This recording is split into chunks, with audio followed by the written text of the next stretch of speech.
All right. Hey, I'm ptminsker. We'll be doing 100% base game ship lists in Outer Wilds. I'm joined by Brungo on the commentary couch back there, and also two of the developers of this game. If the two of you would like to introduce yourselves and what you did on the game. Sorry. Oh, sure. Hi, I'm John Oppenheimer, also known as Toesty. I'm a 3D artist and visual effects artist on the team. I started work on DLC, and then I touched the base game in patches and console ports. I'm Jeffrey Yu. I am one of the software developers at Movius, and I basically, if you notice my work, I did something wrong, and I'm sorry about that. So, yeah, lots of things in the back end. Yeah. Oh yeah, and I'm Brungo. I'm just some guy. All right. Here too. So quick thing before we get started in the run. This is a game that is very sensitive to spoilers. So it's a 100% run. We're going to be going everywhere in the game. We're going to be playing through the ending. So there's going to be very major spoilers. So you have been warned. Mm-hmm. With that, let's get started. I'll give you a countdown. Okay. 3, 2, 1, go. All right, let's go. So normally, the way that you're supposed to start off Outer Wilds is by running through the village. You interact with a bunch of tutorial elements. You talk to an NPC named Hornfells, who gives you the codes to take an elevator up to your spaceship. Then a statue stares at you, and you go on your merry way. That's slow because walking is slow. So what we're going to do instead is set up a very specific position and angle, which is set up right now. So the next time this geyser erupts in the middle of the village, we're going to walk into it. And assuming favorable RNG, we're right at the ship. No launch codes required. Unfortunately, we can't skip Hornfells entirely for a couple of different reasons. So we're just going to pick up the jetpack and get over to them much quicker. And then go activate that statue cutscene I was talking about earlier. We can actually delay the cutscene to basically wherever we want by passing a trigger and then using the jetpack to float, and it doesn't start until we hit the ground. So we're just going to take it a little bit outside the museum for this category because there's an NPC that we need to talk to here named Hal, who will appear as soon as this little memory flashback or flash forward or whatever is over. The game resets, which takes our suit away, which is slow, so we're going to talk to Hal while falling to our death. Good run. Yep. GG. Dying both gets us back closer to the ship, but more importantly, it brings us on to loop 2. We need to be on loop 3 for the speed run, so PT is immediately going to walk into a fire and die. That's because there's a ship log that's only available on loop 3 or later. And the main way we're going to be ending loops in this run is by quitting to the main menu, which doesn't increment the loop counter. So we have to take 2 deaths at some point in the run. It's fastest to do it here at the start. And then we're basically set. We're on the right loop. The time loop has started. It's time to start collecting some ship logs. The goal is 100% all ship log completion without using the thrusters of our ship. The main mechanic that's going to make that possible is about to be shown right here. It's called scout boosting. When you shoot your scout in this game, it imparts a little bit of backwards momentum, which can enable you to accelerate much faster than you're supposed to be able to with the jetpack. As we can see here, rapidly shooting and recalling the scout. Now you may be wondering, where are we going first and foremost? Well, naturally, we're routed to something that is potentially reset-worthy. So we're going to go straight for the Sun Station. Now, if you've played this game, the Sun Station will probably be pretty, scary to even think about. It's in very low orbit around the sun, go figure based off of the name, which means that it's moving very fast, which makes it very difficult when you have low thrust power to dock with. It's coming around now. And this is without a ship, which is way harder. Yes, you're not even expected necessarily to be able to do this with the ship for a casual run. This looks like it might be salvageable. We got it.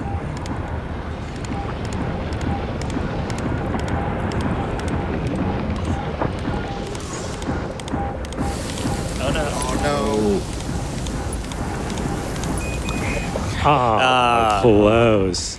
So yes, this is why this is routed at the beginning, because in a non-marathon setting, that would be a reset. But probably a good time to point out that, you know, things move fast in space and your body is very fragile. So having some deaths in a marathon setting is not at all unexpected. So we'll just be heading right back over to it. Anyway, I've been yapping. What do the devs think about shipless Sun Station? I can't do that. I can do it with the ship. Yeah, I mean, it's one of our toughest achievements in the game, and PT's just casually doing it with no ship at all, which is like, you know, multiple times harder. With the scout boosting, normally you would have to, they're both bound to the same button, but having them bound to different buttons means you don't need to hold the retrieve button in order to retrieve the scout, so you can just do this instantly if you bind it to different buttons. So if you guys want to try doing it. Yeah. Don't start with the sun, though. There's a large skill gap for, or skill expression, I guess, for scout boosting. You can go a lot faster or slower depending on basically how good you are at the rhythm. There's like a specific rhythm to it. This one isn't looking good either. Oh, no. Yeah, that one, we didn't quite get close enough. Yeah, so, you know, gravity is simulated in Outer Wilds, and so it's not like a scripted path. PT's really trying to get in orbit of the sun and then, you know, modulate their distance to and from it in order to reach the sun station. It's real orbital mechanics at play. Out of all the astronomical objects there, the sun probably has the most realistic gravity. It's hard to have realistic gravity when you have a tiny solar system with planets only a few kilometers across. Yeah, I mean, it's like, you know, what is it they say that you need to have like a degree in theoretical physics in order to truly understand Rick and Morty or whatever. It's like in order to really appreciate an Outer Wilds speedrun, you have to have a good understanding of orbital mechanics, I would think. It's really a thinking man's game. The crowd's got that covered. Hey, you all look like orbital like mechanicians to me. I think it's more of a don't think, feel sort of thing at this point.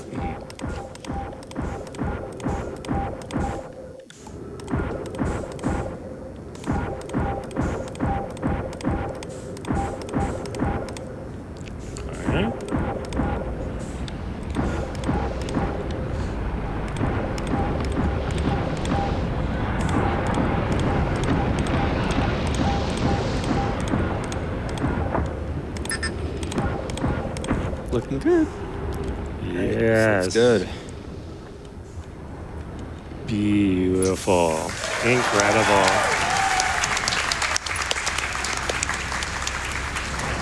That is shipless hotshot. Incredible. And if you want to see it done in one try, PD did it first try last year at GDQ, I think. So, yeah, so consistency is there. All right. Well, now we can go to our first proper planet, which is going to be Giants Deep, my favorite planet. And we'll have a little bit of a scout boosting journey on the way over there, so we could probably squeeze in a donation on the way over. Absolutely. Pardon. Let's start with a $25 donation here from Guy. I'm a strong, independent Hearthian who doesn't need any ship. I also real quick want to go ahead and remind everybody we have an incentive open for the next game, Undertale Yellow, to get that all golden items upgrade. We do need to get that met by the start of the next run. We've got a little over $7,000 left to get there, so please keep your donations coming for that. Oh, yeah. So on the way to Giants Deep, the first stop there is going to be the orbital probe cannon, which is not going to be nearly as difficult to dock with as the sun station because it's not moving nearly as fast. It is a bit of a journey to get over here. Scout boosting is powerful, but it's not quite as powerful as a ship. So the interplanetary distances are still pretty relevant, which is one of the things that makes this category kind of interesting, I think, is that routing the actual like space between planets is a lot more meaningful when you move between them so slowly. One thing that you're going to want to be paying attention to in general during this speedrun is that yellow bar at the top left underneath the little dude in the UI. That's the fuel gauge, which kind of determines a large amount of the routing. When the fuel runs out on your jetpack, your mobility is severely restricted. So a big part of the routing is getting between the different jetpack refuel points.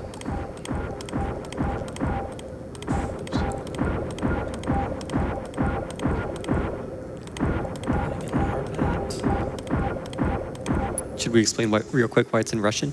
Oh, yeah, we can do Russian too. You want to take that? Since you came I mean, I would have expected that Russian would not be as fast as it is, but it seems like the font itself is making this faster, which is also why I believe, because I've been told that Polish is the second fastest language, and they both use the same font. Yeah. There we go, into the OPC. So the main way that you get ship logs, for the most part in Outer Wilds, is by translating Nomai text. And yeah, the translator tool, the speed at which the translation actually goes through is language dependent, which it doubles as an extra spoiler shield, unless, I mean, assuming most people watching probably don't speak Russian. Although you're going too fast to really... blazing through all those Yeah, logs, you probably wouldn't be able to read it anyway, but yeah. The little optimization here is that there's a large animation when this orb has to go down before the computer rises up to get the ship log. So PT just flips to the other side of the ceiling and does some reading while that animation is going on. We'll also notice PT doing some partial reading. Instead of reading the entire conversation, he's only going through and reading the specific dialogue that actually triggers the ship entry or the log entry, which is a pretty simple optimization, but does require a lot of memorization. Basically, you have to memorize how much you're actually supposed to read for every single conversation in the game. It's a lot. That's the critical fuel notification. Yeah, we're low on fuel, but we're just heading down the gravity well for the most part here, so we should be head straight to the refuel point. All goes well.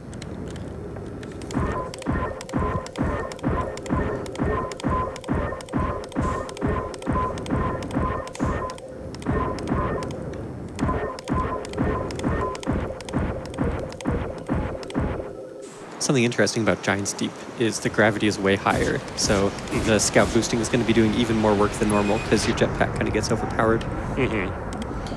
Yeah, the scout boosting on Giant's Deep is not nearly as powerful as it is on other planets. Let's see. So we're dropping down next to Gabra's Island here, which is good because Gabra's Island does have jetpack refuel, so we're going to go grab that real quick. And we get picked up, which honestly, in this case, probably good because we were out of fuel. So being in 0G makes it easier to navigate around here. We take those. Yeah. I'd like to get to Bramble Island here. Construction.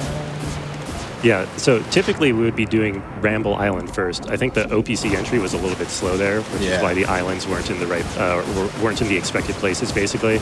The Giant's Deep loop in 100% is very timing dependent because the islands wander around.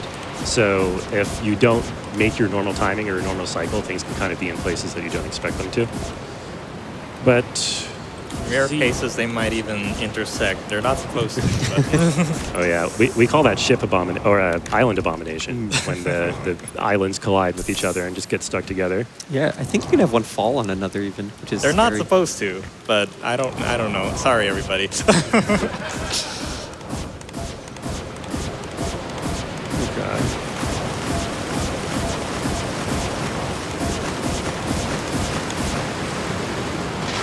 So while we could get a donation in here while we're just navigating, trying to find the next island. Absolutely. I have a $50 donation from LizzieBerry22. Spaceship go... oh, wait. This is shipless. Scout launcher go...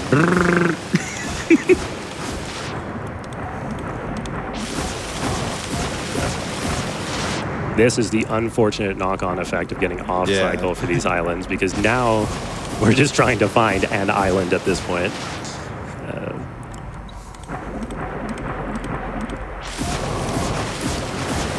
Never thought I'd see that splash particle effect play so many times in a row. It looks pretty goofy when you're fully underwater and the splashes are just coming off like vertically or whatever. Like, yeah. Okay. So we managed to find the construction yard here. Where Nice. you just kind of see him gliding effortlessly through all the gravity wells, but you know, light work, honestly.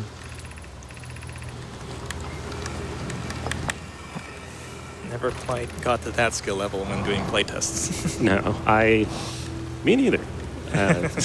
From just playing.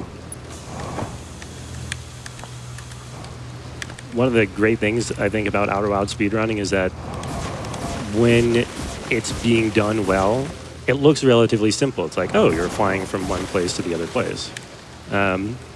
And then you try to do this yourself and you just smack into something and die. And your character doesn't really go the direction that you would hope it would go. At least that's my experience with it.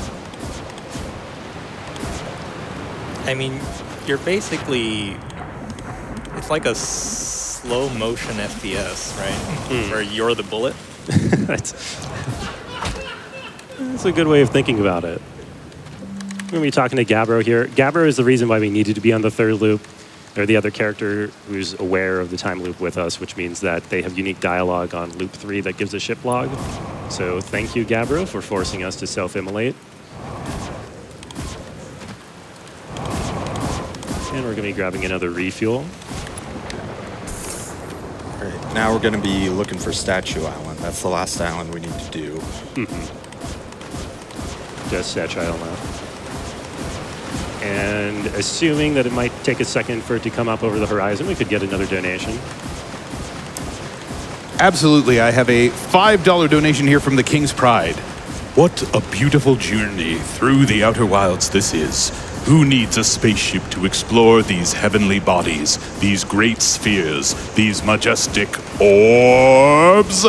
Donation goes to upgrade to all golden items in Undertale Yellow. And yes, we are just over $5,000 away from that now. So please keep those donations coming.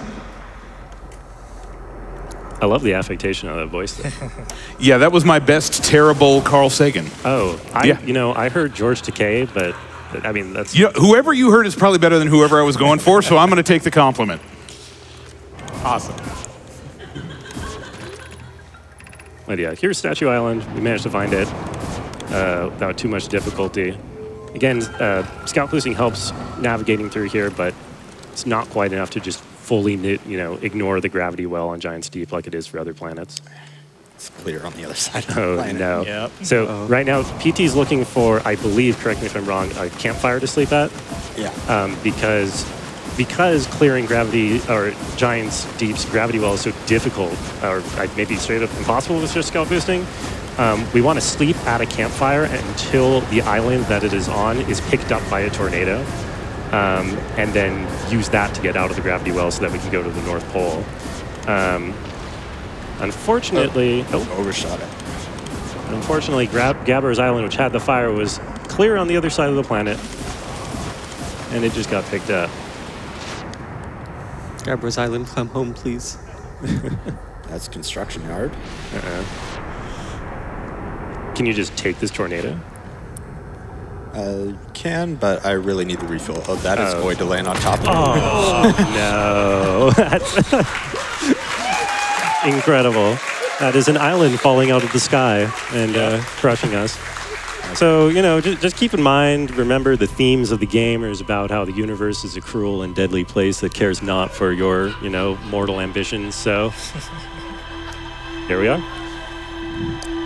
That kind of makes things easier. It should be pretty easy to get back to Gavro's Island from the start. True. We got out of Giant Steep's gravity well because now we're on Timber Hearth.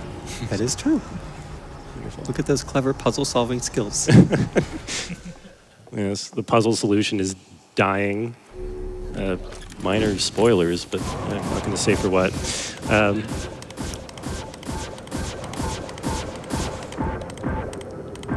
Anyway, another Scout Boost section, so we could run a donation or two.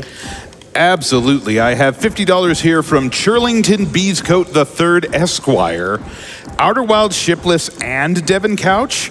Let's see if we can add no missed incentives to the stack with all golden items. And yes, again, we are just about to cross $10,000 of the $15,000 that we need there. GamesDoneQuick.com/donate. Scroll down to the bottom of the page, click on the add incentives buttons. Make sure that you are making all golden items happen. We also have a $50 donation from Enigma Requiem. Outer Wilds is a truly moving experience, one I wish for all my friends to have. Be brave, hatchling. Be brave. Throw yourself into the abyss. All right, so we're coming to Giant's Deep, trying to get over the North Pole.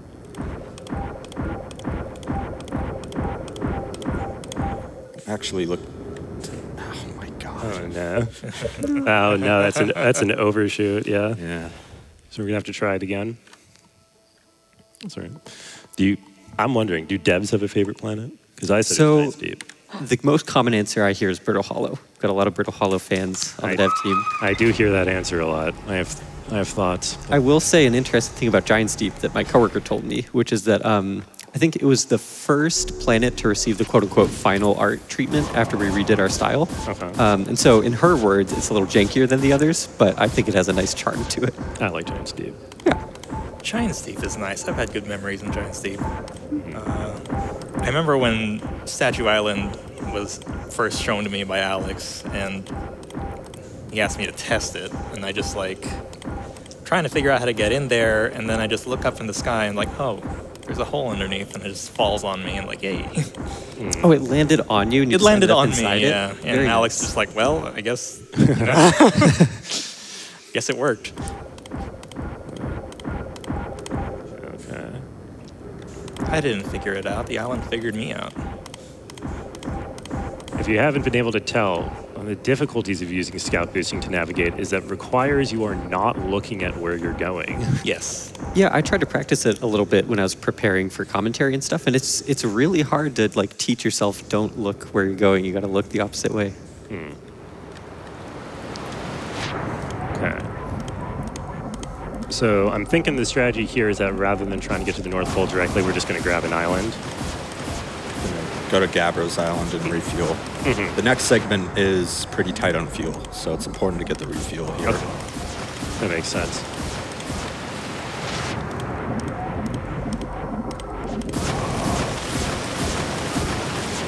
Do you want to explain why Giant's Deep is your favorite planet? Oh. Yeah, well, it's the one that's not time loop sensitive compared to like the other major planets, which makes it kind of chill to explore. It's also generally harder to die there. You don't have as many hazards, I would think. It's just, I mean, unless a statue, or I mean, an island falls out of the sky on your head, but are there chances of that ever happening? So we finally got to the fire. I'll say for the purposes of a speed run, the time spent sleeping is not timed. It's detracted from your final time because the time that you sleep at is hardware dependent. Yes. So that makes sleeping very efficient for a lot of different speedrun things. So we finally picked up on the island. We'll be trying to fall back down onto the North Pole. Sleeping is dependent on your CPU because we gotta, simulate everything while you're asleep. We can't just cut to black and then just reappear with everything else in place. So. Yeah, the whole physics simulation needs to be running while you're sleeping. Oh, there we are, the North Pole. Hey. Beautiful. So here's the Tower of Quantum Trials. It's the kind of, I think it's almost like the most directly puzzly little part of the game in that they just straight up give you some actual puzzles to try to solve. Yeah. For the most part, we're just going to be doing them as intended, except fast, with a couple of exceptions. So here we can scout boost over this ledge to fall down, which is a little bit faster.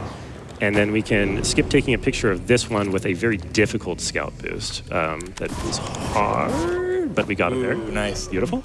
You'll notice PT is flicking his, nice, yeah. PT is flicking his map on and off in order to manipulate quantum objects. In this case, he's using it to get that tractor beam that catches him to go away so that he can fall faster, because the tractor beam is part of a quantum object.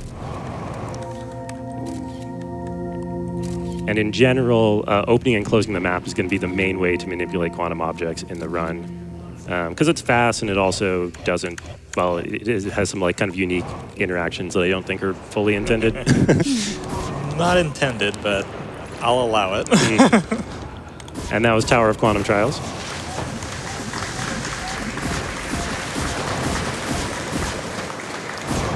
So now all that's left is from North Pole to the South Pole. We're going to be going below the surface to the core, or below the current to the core.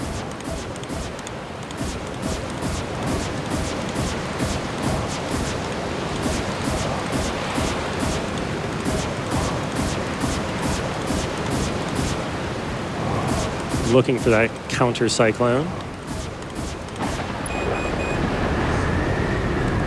Is it consistent where it is, PT? I've never seen you like have to look around for it. Yeah, it's always in the same place. Cool. This part I know isn't fully consistent, right? Oh, definitely. Yeah. Trying to find a jellyfish that's in a right position and at a right point in its cycle is a pretty heavy point of RNG for the run. This is actually really good RNG here. Oh, let's go. Nice. Making up some time. Yeah, that jellyfish is perfectly where we want it to be and already heading down. So we're going to be spending a minimal time inside of it in order to get past the electrical current guarding the core. Something else I learned is that the core unintentionally looks a bit like a neuron because it's got that electricity and branching structures. The branching structures are the giant steep trees with the leaves removed and scaled up. Like the coral is... Oh, that's cool. I didn't know that. That's awesome. And here we are, probe tracking module at the core. Again, we're going to be doing the thing where while we're waiting for the animation to play out on one side, we're going to be reading text on the other side. I remember this particular animation being very hard on people's graphics card. Is it? I've also noticed it's occasionally hard on people's attention spans because like they'll put it down and they'll think nothing is happening because it takes so long for the thing to pop up. Yep.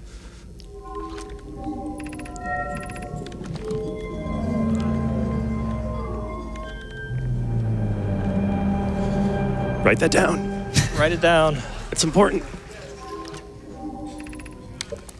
And there we go. That's Giant Steep. Okay, so next up, we're going to be going to the Quantum Moon, beating everybody's, well, maybe some people's favorite friend. We're going to be going for the Quantum Moon around Brittle Hollow. Quantum Moon can appear around any planet in the system and in any position, in any orbit around that planet, which makes it a point of RNG as well. Technically, I think with perfect RNG, it would be faster to go to the Quantum Moon around Timber Hearth, but it's averages out to be a lot better to go to Brittle Hollow because you're always going to be moving towards it instead of having the chance of having to turn around entirely if you get like a bad spawn around Timber Hearth. So we're sleeping just a little bit in order to get Brittle Hollow into a better position. A lot of like the little mini sleeps you'll see at the start of the runs is just getting the positions of the planets closer together or closer to where we want them to be to minimize having to scout boost. Oop, accidentally blinked past it. Again, we're using the map to manipulate quantum objects. Oh, there we go. It's pretty good, right? Yeah, it's pretty good RNG. Nice.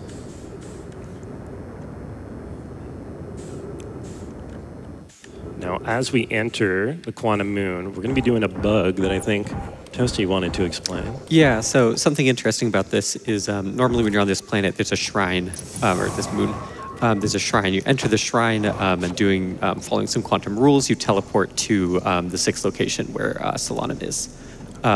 And the bug here is that you can teleport while outside of the shrine, and that lets you skip some of the quantum rules to be able to find Solanum faster. And the reason for that is that there's a box-shaped collider that extends a little past the door. And so if you stay like next to the door, you can teleport, and then PT moves to the side to avoid being squished by the door blocker, and then flips out of the map. It's the first case of out of bounds for this run. And here's Solanum. We'd love to chat, but we're going to be trying to actually breeze through this meeting as fast as possible. Unfortunately, she's a little bit slow when it comes to placing her rocks. We could probably get a donation in here. Absolutely. Let's take this $25 donation from Korgzilla. I love watching Outer Wilds shipless speedruns. Always funny to watch someone yeet themselves across the solar system. And also, speaking of quantum objects, I'm pretty sure this total for golden items is a quantum object, because every time I look back, it is different. We just crossed $11,000 of the 15,000 that we need to get there. Please keep the donations coming. Yeah. There we go. We only needed a couple of the possible conversations with Solanum, and we just got them all there. Yep. And to clarify about the shrine bug, the collider I was talking about is the trigger to see whether you've entered or exited. So if you haven't exited yet after turning off the door, after closing the door, that's why you're able to escape.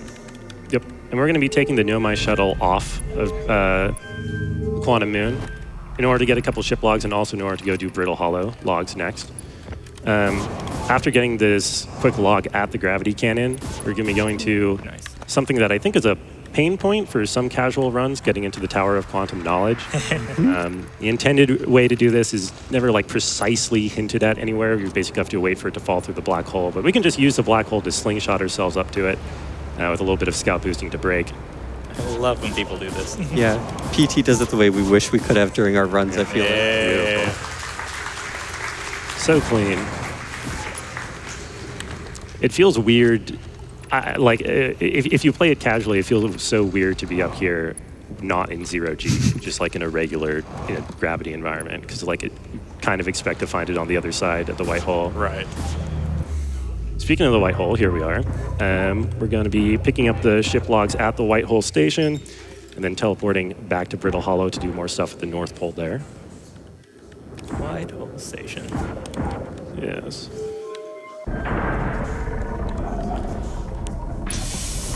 And I don't think there's an immediate trick or glitch coming up, so we could do a donation or two. Absolutely. Let's take a $50 donation from Nux Tenma. I love Outer Wilds. I wish marshmallows were real. I also have a $10 donation from Sly Dante. It kind of goes without saying that ptminsker blasting himself all throughout space like this deserves a donation on its own. Loving this run, keep it up, and let's get that Undertale Yellow incentive met. Nice. Yeah, we saw another perfect routing where we got the jetpack refuel right as we got the notification that we were low on jetpack fuel. Again, that's kind of a big part of how things shake out in the routing for this run. That's always fun to do. Yeah, going through at breakneck speed.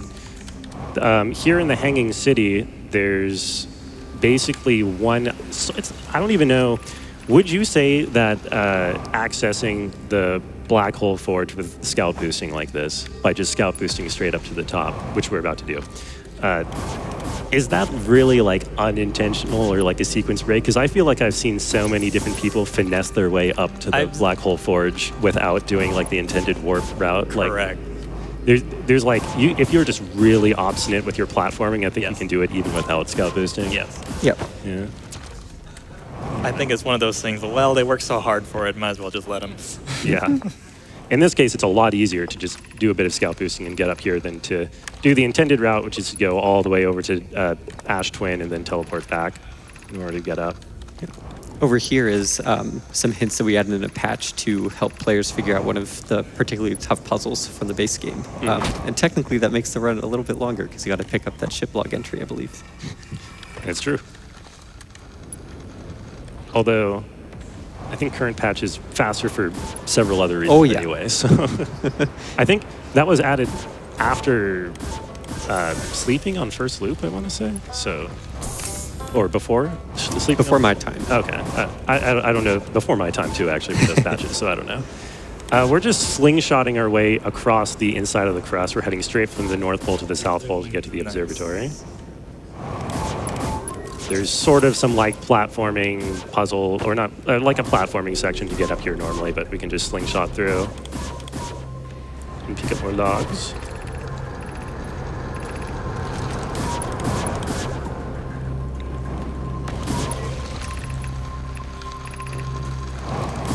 And yeah, we could get a donation in here. Sounds good. Some love coming in for the couch, it looks like. I've got $100 here from Zavis Gaming. I always look forward to GDQ. So many great games and money towards amazing causes. I'll donate again if I can get a cameo appearance from Ognerb on the couch. That would be very difficult. Okay. Maybe some slight explanation is in order. Ognorb is when I invert my face cam so that I'm like mirrored because it's Brungo backwards. I can't do that in real life. I can't like reverse my face. That would kill me. I would have to take my face. No, I'm not doing that. Try?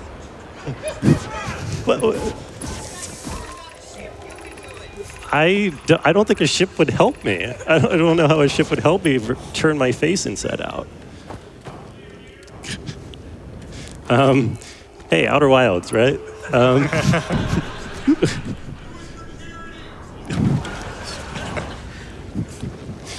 Thank you, Zavis. That was $100, by the way. That was incredible. Thank you. We're just going through, picking up ship logs, escape pod, old settlement. The next major thing is that we're going to be sleeping for a long time at Rebek's camp. Because the rest of this loop is going to be dedicated to Dark Bramble stuff, which is another, fan favorite planet. Everyone loves Dark Bramble. Yep. In this case, it's actually pretty stressful for this speedrun as well, although not for the reasons that it would be casually. In this case, it's stressful because we're going to be sleeping towards near the end of the loop because that's when Dark Bramble passes the white hole. And again, getting to Dark Bramble is really slow because it's so far out and we have no ship. So we want it to be next to the white hole so that we can basically take a shortcut from here to Brittle Hollow to get over there. That means that loop time is going to be pretty tight, so we may be listening to a certain song soon. And if you know, you know. It's a wonderful song. Yeah. We've joked about using that song to end meetings that are going long. Why haven't we done it yet? You know, I have to agree. Some meetings make me wish for a supernova. That's relatable. I shouldn't say. I think someone from my work might actually be listening. Listen, I didn't mean that. Let's get a donation real quick. Yes, absolutely. Y'all are killing me here. $200 in from fans of Toesty. Please give a shout out to Toesty. Oh, thank you. Also had a $25 donation from Beautiful Harmony. I love watching my favorite exploration game get demolished. Another $25 donation if the couch does their best rendition of the Traveler's song. Oh God. Well, you're not going to let them down here, are you? Come on. I sing up here all the time. You guys can do it. But it's such a stressful loop. I mean, listen, we got to let PT concentrate. I mean, maybe in a bit. For real, we're seeing Pete. Wait, are we going for it? I don't know. PT is entering Feldspar's camp backwards. I think that's worth pointing out. We're going straight to the frozen jellyfish here, which normally you get to from Feldspar's camp. But if you know where it is in the glacier, you can just kind of go this way instead, which ends up being faster. From here, we're going to be going to Feldspar, talking to them for some ship logs, getting a refuel. And then, okay, fine. Here, I'll be Chert. Okay, what am I, like Esker?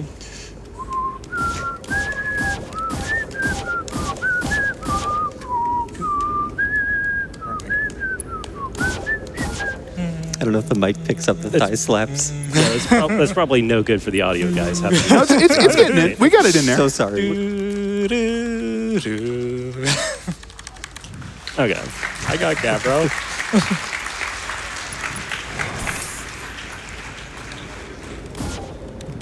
You're all too kind. Way too kind. Okay, so yes, now we're going to be heading out of Feldspar's camp. Uh-oh. Okay, there we go. Right on track. To the escape pod, and then from the escape pod to the vessel. Now, if you played this game and you're thinking quickly, you might be wondering why we're even going to the vessel. After all, don't we need to go to the vessel again for the end of the game anyway? Because this category does include finishing the game. Yeah, rather unfortunately, there is a single log that we need to make a second trip to the vessel for. Basically, there's a ship log for picking up the dead warp core in the vessel and placing it inside the like little structure there. And you can't hold 2 items at once, and for the final loop, you need to have the advanced core with you. And you can't drop the advanced warp core because you can't drop things in 0 gravity. Correct. So that forces you to make this entire like nail-bitingly close end of the loop run just to place a dead warp core into a socket that doesn't do anything. Wasn't my idea. Oh, I'm hearing There's the beginning. music start. Oh, there it is. I'm hearing those drones. Every sailor knows that music means death.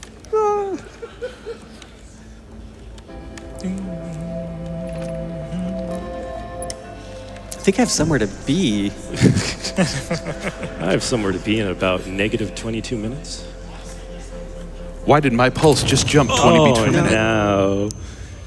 Yeah, so we have to go fast to try to reach it there. That is, from what I've seen of PT practice, it's not super uncommon. That it's pretty dangerous here in Dark Bramble having to go that fast.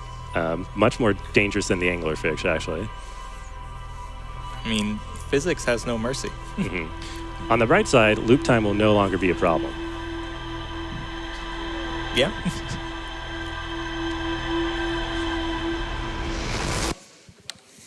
There you go. Unfortunately, it's quite a long backtrack to get back there. Yeah, we have to wait both for near the end of the loop, and then we have to get all the way to Brittle Hollow through the thing.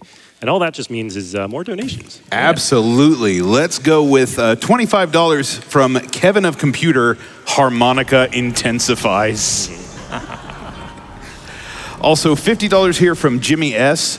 Nothing demonstrates the beauty of both this game and this run quite like shooting yourself across the solar system with the precision of an astrophysicist, only to be crushed by an island falling from space. Keep it up, ptminsker. Yo, can we get some love for PT up here? Like, this stuff is incredible. Did we just smack into the Timberhearth satellite? No, it was a tree. Oh, that was a tree? Okay. No. One miscellaneous thing I can throw out here, just since we have the extra time, is that if you may be noticing at the start of these loops, well, I mean, you'd have to be paying a lot of attention, but PT's been walking diagonally towards the ship every time PT wakes up. This is a new bug that was introduced in the latest patch just a couple of weeks ago, where walking diagonally is slightly faster than walking forward. And it sounds really inconsequential. It actually enables a strategy for the start of basically every major category that saves like 24 seconds. We didn't get to see it here today because it's not at all marathon safe. It's like really, really tough, and it's like the only reason it's viable is because you immediately reset when you fail it. But we can still see the little bit of the time save every time PT wakes up. He saves about a second walking diagonally towards the ship. For any aspiring game developers, that's a rookie mistake, and you shouldn't do that. Do you know how, I'm curious, what were you messing around with that like you changed how diagonal I was walking messing around with joysticks. Right. I was messing around with the controller. And it just somehow had a side effect that just leaked into the keyboard mouse part. Okay. And I have no idea how that happened, and I'm going to have to figure it out if we ever get a new patch out. If. Hopefully. Maybe. Well, I don't think we would mind if you just keep it in, because it's kind of cool. At least I think so. We should have time for a donation or two still, because we're sleeping a lot. Fantastic. I've got $50 here from Cage Tiger. I've been looking forward to this Outer Wilds run all week. Good luck to the runner. Who needs a ship anyway? Also checking in on that incentive with his $10 donation from Kaiju Ashley. $10 donation train to help get the upgrade to all golden items. We will take that. We have less than $3,000 left to go, a little under $2,800 to get the all golden items upgrade. So please keep those coming. And a controversial donation, I think, from Saturn New Hockey here for $200. If you're wearing a spacesuit, couldn't you say that your suit is your spaceship? So is this run really shipless? No. I just thought of an argument why. Do you want to hear it? Go for it. Okay, so ships have female pronouns, right? You, she, her ship. the protagonist in Outer Wilds has they/them pronouns. All the Hearthians they don't have gender. So, yeah, I don't think it works. I don't think they could create a ship with this suit that contains them. I think it doesn't make sense. Fair point. Yeah, I'll accept it.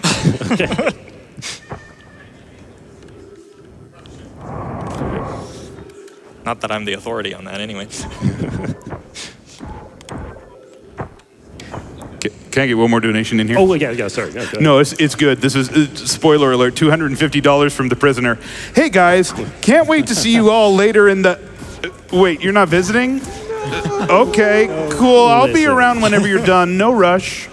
Look, I submitted 100% shipless base plus DLC, and they didn't accept it. Blame the games committee. Anyway, you know, even when you do meet the prisoner, canon-wise, you end up ending the game on a different loop anyways, so they never actually get freed. So basically, no matter what you do, the prisoner will never actually meet you, like in the one true timeline. So actually, if you read the lore, They've only ever been waiting 22 minutes. Well, plus 22 minutes, plus an eternity. Is 22 plus an eternity, or is it? All right, so just another, backtracking back through Dark Bramble. We could fit in more donations even. Absolutely. Let's grab, I have good choices here. It's hard to pick. Checking on an incentive again, we've got a $10 donation from Blue Dino, donating to all gold items because more people need to see Starfrog. We are now under $800 left to get that all golden items upgrade. We are so close. Please give it one last push to get us over the line there. Let's go. We also had a $25 donation here from Maxias. For the devs on the couch, was there ever any thought about putting a log on the Nomai probe since you can catch up with it? Keep killing it, PT. Please don't add that. I don't think so. But that's more of I think that's more of an Alex question. Yeah, if we get a phone a friend, maybe we can solve that one. Alex, if you're listening, a simple yes/no donation. But good answer the question. We're hearing the sound again. As you see PT drift through the anglerfish, he's swapping over to his controller for, I think, the only time in the run in order to get a little bit of partial movement forward on the joystick. The end times that is playing sounds scary, but I think we should have more than enough time. Although, I should probably knock on some wood. Is there any wood around here? Yeah, where's the wood? We have plenty of time. Yeah. Even when the supernova goes off, it takes quite a while to reach Dark Bramble because it's so far away. To give an idea of how tight this loop usually is, the supernova is usually going off right now. Yes. There's usually an explosion as we enter this node. A quick bounce. And then all of this backtracking just to do that. Okay.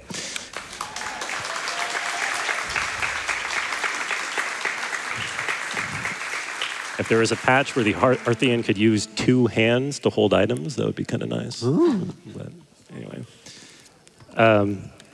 I lost track. Which hand is the jetpack hand? Is it the left or the right? I think it's the left that Must be. jetpack controls, because the right is scout, isn't it? Yeah. So there's your answer. Yep. Left hand. Yeah. Okay. Well, we're doing interlooper loop. Interlooper? Yeah, that's right. Interlooper. Interloper loop. Or interlooper lope, whatever you want. But we're cleaning up a couple of easier ship logs around Timber Hearth and the Addle Rock first. Quantum Grove here has some RNG. In this case, the signpost and the shard were on opposite sides of the grove, which ideally you'd want them to be right next to each other. Excuse me. And then, yeah, we'll be heading over to the Addle Rock in order to pick up the logs there, and then sleeping until the interloper's in a good location. The interloper is fun, I think, in a speed run, because you go ice skating really, really fast and just kind of satisfying. Bonk. It wasn't close. He's not that red.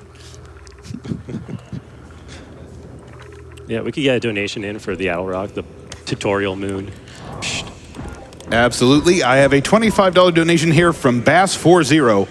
Wow, I loved Redacted. My favorite part was when Identity Protected told you how to find Redacted on Location Classified. And then it was revealed that the secret of the universe was actually, oh, look, cool fish.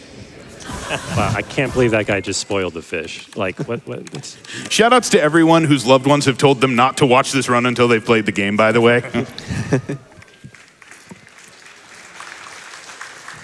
So that marshmallow there wasn't actually just for fun. That actually heals you a bit. Mm-hmm. Fun fact. It's only the perfectly roasted. Yeah, ones, perfectly right? roasted ones. Mm-hmm. Yeah. And since that negates some of that damage, because I mean you're going to be like going pretty fast through the interlopers. Yeah, the interloper landing can be quite a hard landing sometimes. People have autopiloted to their deaths towards the interlopers. So. Yes, that elliptical orbit will certainly get the autopilot, which is not very smart. No, it is not very smart. I'm in that statement and I don't like it. I'm sure, listen, who here has not been autopiloted into either the interloper or the sun or left their ship without the spacesuit or... That happened to me one time when I was new to my job. We were doing a... You left your ship without a spaceship? Yeah, so I flew to the DLC place. Okay. I went to get out of my ship, and as I'm jumping out, I hear my coworkers going, suit, suit, suit, suit, and I jumped out anyway and immediately keeled over. Oh my God. Someone should do a compilation of all the non-suit deaths. They're really great when they happen. Coming up to the interloper here. Again, the interloper is on an elliptical orbit, which means that it's like accelerating towards you as it enters the system, which can make it a little bit difficult, especially, well, guess what? We're shipless. This is looking pretty safe. We have to get to the tail end first in order to pick up the log there, and then get over to the sunward side. A little bit of skatey. Oh, nice. Yep, and that's why I healed. Oh, yeah.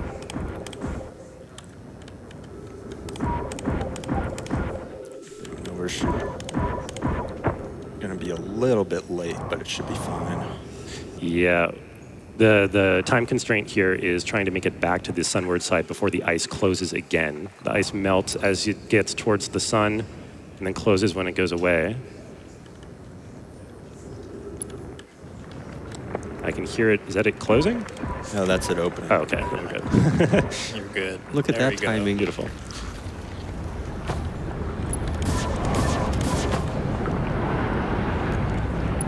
That sound? It's just the sun. And now don't blink because you'll miss the interloper. This is really fun to watch.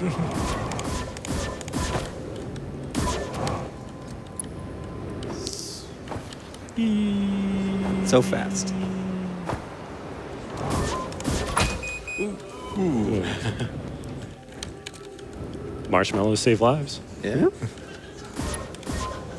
Doctors would not agree, but there we go. Nice. Nice.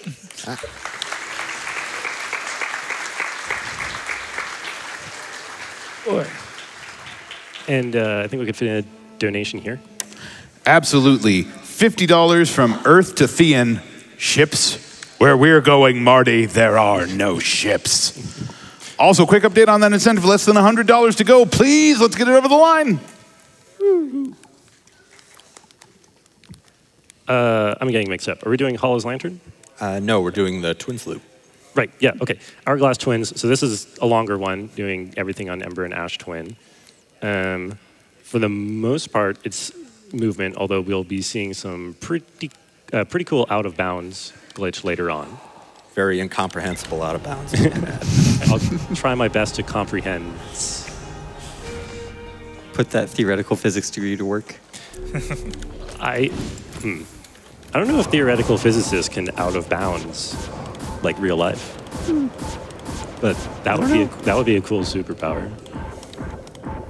If you could have one speedrunning trick as a superpower, it would be. Oh man, I mean, out of bounds clip is No used for clips so is many things. pretty useful. Yeah. clipping is pretty nice. I would specifically BLJ personally. Even if you had to make the sound? For the sound. Okay, like, that's great. why. Yeah.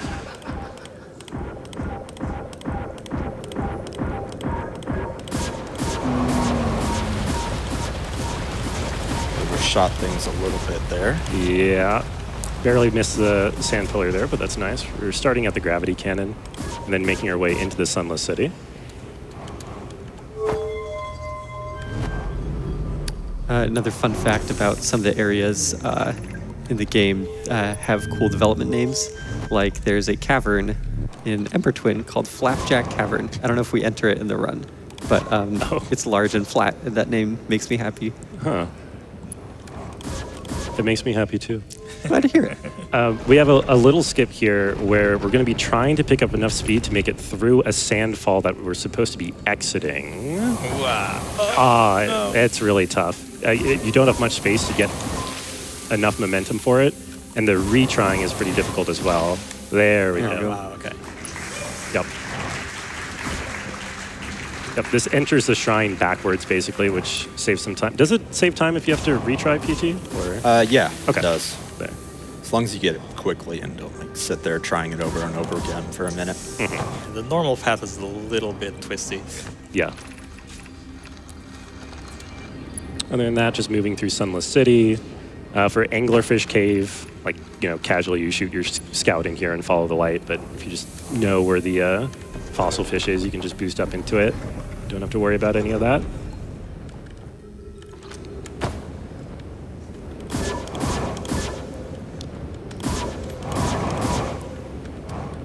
And there it is. Nice. Shout out to the child skeletons. What? The game is about, never mind. One of our artists manually posed, I think, all the skeletons in the game. Yes. Mm-hmm. Oh, like in person, they referenced like with their own. No. they just, I don't think any Nomai skeleton poses are repeated. Oh, I see what you mean.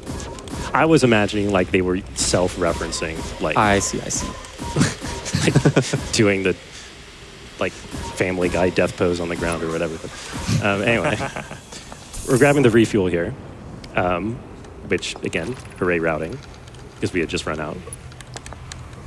And then I think we're jumping all the way to the other side of the planet, I'm pretty sure, to North Pole from here. No quantum caves. Oh, yeah. Well, yeah, other side of the planet. And quantum cave, this is where the out of bounds is going to come in. So a couple of sequence breaks here. First of all, we're going to be using map flick to get to the lit room at the bottom of the cave, which we're normally not supposed to be able to get to through quantum entanglement because you're like dark. You're supposed to not be able to get to somewhere where the light is on, but the map bypasses that. Next, we're going to jump on top of a quantum rock in a specific one of these rooms. And we're going to be following it around, and the quantum rock will hopefully clip us out of bounds. There's a small chance of death. I remember this bug being reported, so I can only assume that we fixed some of it, but not all of it. We're trying a better rock. That's not good. Oop, that was a partial out of bounds, it looked like, but not. Rock. There we go. There we go, beautiful. There we go. Oh, No. wow. Don't play with collision, kids. This trick can be really annoying sometimes. This replaces an earlier way of deloading Ember Twin that was patched out. Ow. It's really not cooperating here. Yeah, when it goes well, this is actually a lot faster than the old method. But when there we are, and we're out of bounds.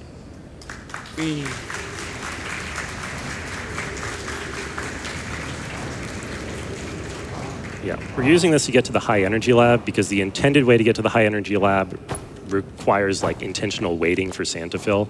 Not to mention it's just like a long circuitous route, so it's quite slow. So having an out of bounds option on the North Pole or North Hemisphere of Ember Twin is like really, really important. We're actually going to be able to leave here with a deload as well. Coming up on the incomprehensible part. Yeah, so by recalling our scout, it returns the deloaded state.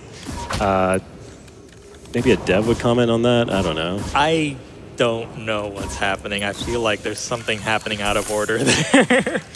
I know, like, it doesn't work if your ship is in a certain place on the planet, right?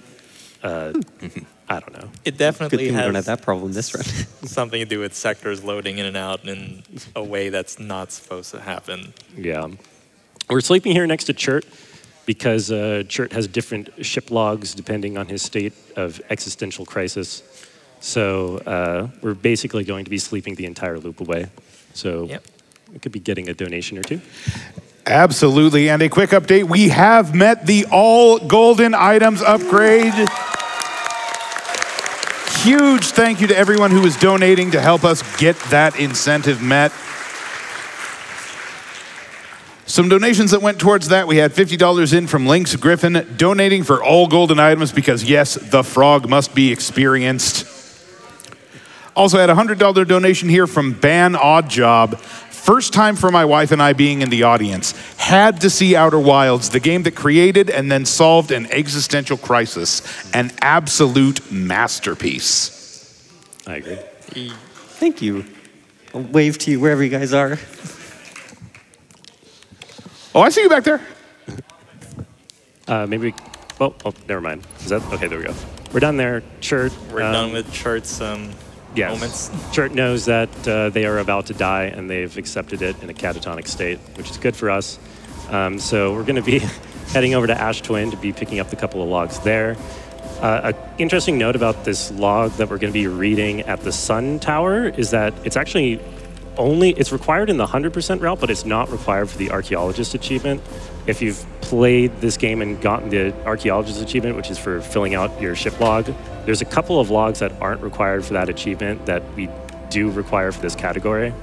And one of them is all the different rumors between blocks inside of the ship log, and that Sun Station Tower log is one of those arrows. So, fun fact. Okay. Now that's Hollow's Lantern. Right? Yeah. Okay, good. That would be bad if I got that wrong twice. Hollow's Lantern fits into its own loop just because it doesn't really fit anywhere else. Really, the rest of the loops from here on until the ending is just going to be kind of miscellaneous stuff that doesn't route very well with any other large loop. Just pick a target and go zoom. Hollow's Lantern ship list also seems impressive to me. I don't know. I don't know if it's difficult. It can be pretty difficult. Yeah. Especially because there's a lot you can't land on. Yeah. Casually, I didn't even find the thing in Hollow's Lantern. I'll be honest. I looked around and I didn't see it, and then I never came back. Yeah, it also rotates in a weird, twisty sort of way. So Yeah, the gravity on it is super weird to deal with. Oh, and if you don't know, it's full of lava. Yeah, that too.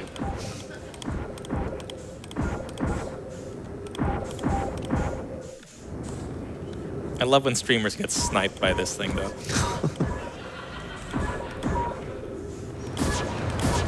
Incredible. Nice. Nice.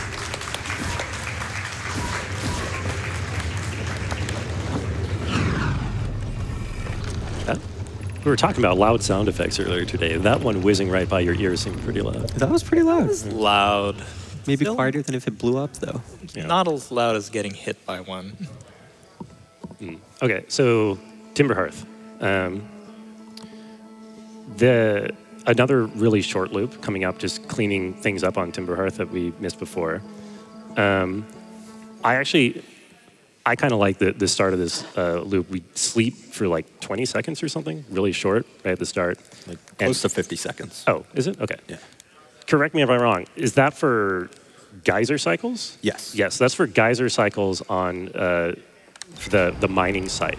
Basically, you have to get down below into the water, and there's geysers that will try to shoot you back out, and we want to take one of the geysers out at the right time without it being there to stop us. You did notice some ejection seat tech there.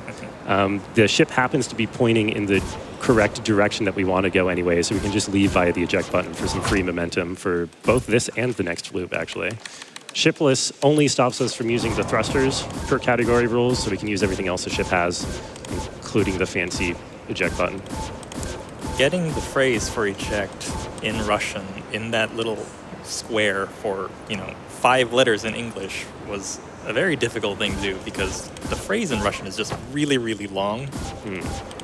And I looked at Soviet jets and they were just like written on the handle, just like all the way along. And it was like, why is there no abbreviation for this? Well, I hated it. Yeah. Localization.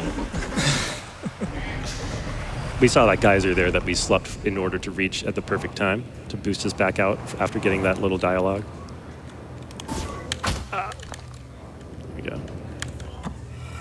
Interesting. You'll notice there basically whenever PT is doing like precision flying, like trying to skip those stalactites or whatever, not doing scout boosting because it's just not, the angle is not really precise enough when you can't look where you're going, and it's not long enough to save a significant amount of time anyway.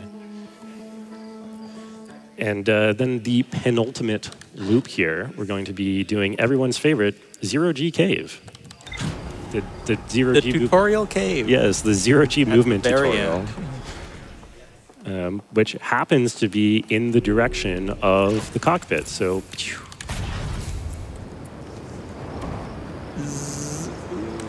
nice. Very nice. Nice. I think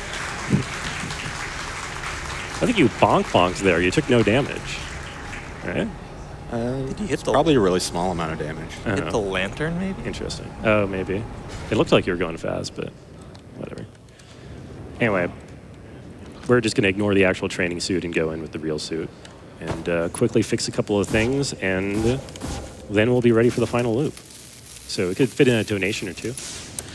Absolutely. Let's take a $10 donation from the Sues. As someone with a PhD in physics, I think physicists who work in 4+ dimensions are going out of bounds. Also $50 here from Maximal Mandible. Outer Wilds. Come for the exploration. Stay for the existential crisis. Ain't it grand? Okay. Probably a secondary spoiler warning here. We're doing the end game now. So if any of that looked interesting and you say, oh yeah, I'll play that, donate and then look away for 10 minutes. But we are going to be sleeping for a decent chunk of time for the start of this loop. Again, because we're going to Dark Bramble, and the fastest way to get there shipless is pretty late in the loops. But of course, first we're going to be sleeping to a specific Ash Twin warp timing. And we could probably fit in 1 or 2 final word donations before the end here. All right. $25 here from Semi. The final flight in Outer Wilds is my favorite moment in any media. Excited to see it minus the flight.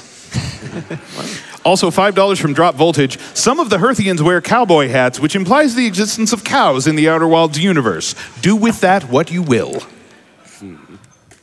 I don't want to do anything with that. Maybe one more? All right, let's take $10 here from Tone. Question for the devs. Are any of the skeletons doing the Yamcha pose? I don't think so. I don't know. I would want to put one there now. Which one? Well, Somewhere with a crater, right? yeah, we have to have a crater, right? Oh, all right, and we're going. Final bit of diagonal walk. Should we get up to the... I'm sorry, I like shouting out the diagonal walk. I may have gone to world record using that a little while ago. I mean, it's not a big deal or anything. PT took it back 5 hours later. It's not a big deal. But yeah, we're boosting over to Ash Twin. There's going to be a bit of a pain point landing, so expect to take some damage. But we should be getting there just in time to reach a warp cycle to get into the Ash Twin project. There's some differences between this and the any % final route, most notably actually having to read all the logs that are in Ash Twin and project and the vessel.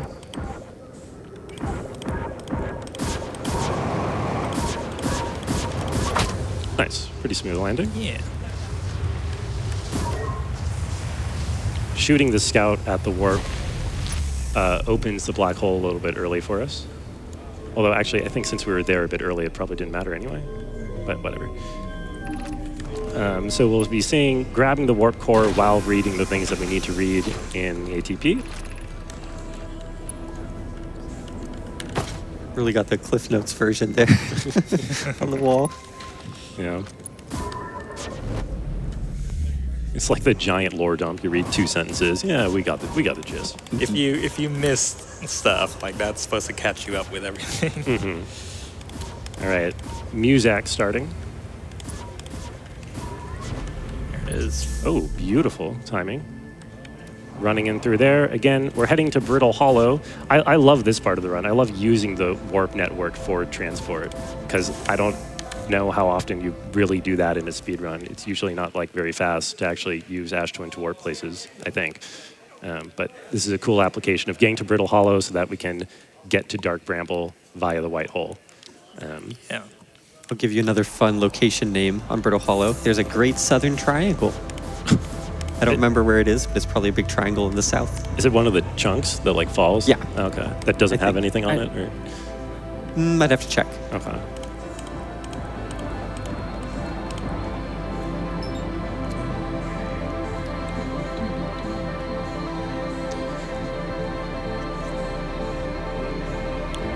You know, there is another living species in Dark Bramble, at least I would consider it a species. There's a little particle effect with these centipedes floating through the air that you sometimes see.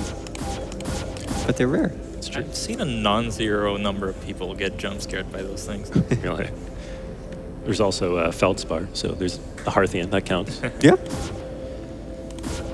Final run past the anglerfish to the vessel. Hi, fishies. Again, pulling out the controller to get a little bit of forward thrust. Yeah, you can see the little one thruster pip. I believe that is the reason, to my knowledge, that is like the main reason why controllers recommended, like on the main screen, is so that you can have that partial thrust, or? I think, correct me if I'm wrong, but I think Alex intended that you should not be using any thrust during that section. Oh, really? Interesting. Well, yeah, if you're doing mouse and keyboard, then you have to use none. You have to. Yeah. But we gave you a little bit of leeway with the controller. Going to be going in, there's going to be a pretty blink and you miss it major clip coming up after we warp. We're going to be doing something called vessel clip, which I'm just going to kind of pre-explain while PT is getting these final logs inside of the vessel and plugging in the coordinates. Basically, by getting some momentum towards the door of the vessel as you're warping, you can actually reach the door before the collision loads in, which means that you can go out of bounds and leave the vessel without having to warp down to the planet. So we're basically going to skip the entire sequence of warping to the planet, walking to the South Pole, jumping into like the interstellar vortex or whatever. And instead it's just going to be kind of scout boosting through a void, and then you hit a loading trigger. Which is also cool. That read at the bottom is the final ship log in the entire run. We have 100% of the ship logs. Now we just have to finish the game. We scout boost towards the door. We made it through before the collision loaded in. And we're out of the vessel.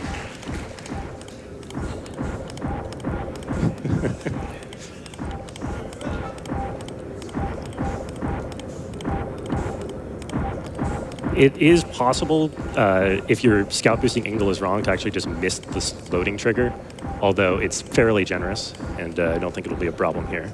I love that unceremonious little like quantum tube showing up and then immediately disappearing. We're going to ignore all the fascinating lore and observe from below here. Oh, there it is. Saves a little bit of time. Long arms. Long eyes. Long arms? Eyes? Long eyes? Long eyes. Does that make you nearsighted or farsighted? Surely farsighted. A few inches farsighted. So yeah, we're going to scout boost down to enter the ancient glade, and as soon as we reach the ground, basically a little timer is going to start. All of these galaxies around us are going to slowly start fading. PT is going to be using the time to locate 3 specific trees to stand in the middle. But other than that, we just have to wait for entropy to take over and the universe to fade into oblivion, which is a perfect time for a donation or two. Yeah. Fantastic. Let's take a donation for $25 here from Stickfight 2. Here's for Outer Wilds. Such a wonderful experience, and I'm still just shocked at the concept of a shipless run of it. Also had $100 in from E to the Pie. Need to donate for one of my favorite games, Outer Wilds, though I've never seen it played like this. This is so impressive to watch. Awesome work, ptminsker. I agree. You see the last galaxies fading out. And we're really going to look really quickly between those trees, which is why we came here, because that is basically the trigger to start the next point, where we get to the clone, we fly over to the clone, and then we just pick up. Bye, clone. Bye, clone. The instrument gathering is fairly straightforward. The only interesting part is going to be Chert's instruments, Chert's drums. You can actually pick up Chert's drums from any range when you're zoomed in through the signal scope. You don't have to be like close to it or near it or anything. So if you know where to look, you can just choink. Snipe it from all the way over there. You might have blunk and miss it, but we did just get Chert's drums there. It's called choink. Choink. We have wonderful names for tricks in Outer Wilds speedrunning, which deserves a shout out, I think. I applaud your creativity.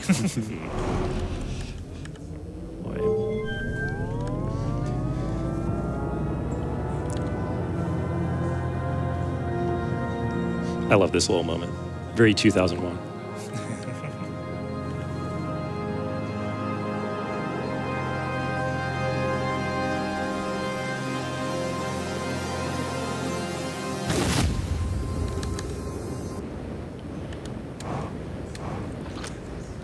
And we just fly up to get Gabra's flute last. Oops. I didn't even see the pop-up for getting that. Wow. Start everybody up. And play one last song, and of course, roast a marshmallow.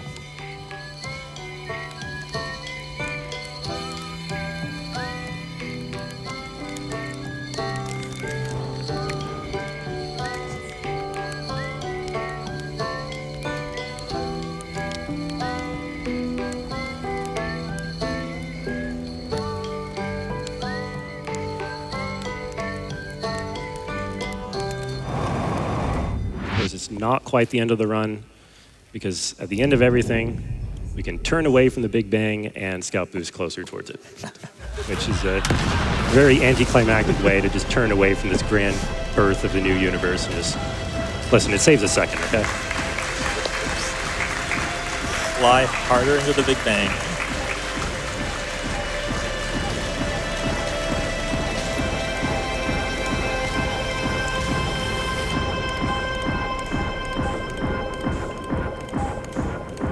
Up on time here.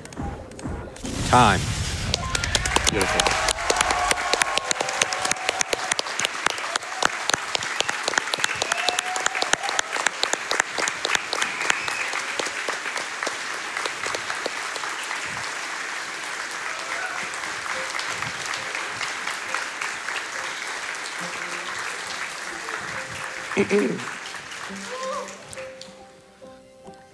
All right. I'd like to give a few shout outs first to the devs, including the ones on the couch sitting right behind me, for making this incredible game.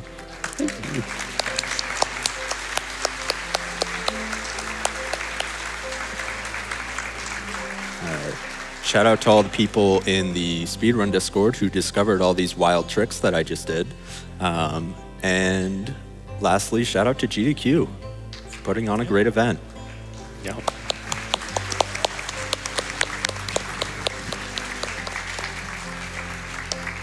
I have a few shout outs. I'll be quick. Shout out to my coworkers, as well as my former coworkers, Kelsey, Gus, and Kendra. Shout out to Greg and Alex, who I first played Outer Wilds with. And shout out to an Outer Wilds mod called Astro Codec, made by Walker, that I played recently. It's really good. You should play it. I want to shout out to the team as well, and then all of the people, all the streamers that played this. Thank you for helping me fix so many bugs on this game. You did good. Thank you, everyone. I'll shout out PT Can I do that? Yeah. Yeah, you can. Yeah, PT has been dominating every single category for years now and has really pushed everything that is possible with Outer Wilds speedrunning, and it's super cool to see. It's really fun to watch. Yeah. And I'll shout out myself, twitch.tv/thebrungo. All right. All right. I think we are done. Woo.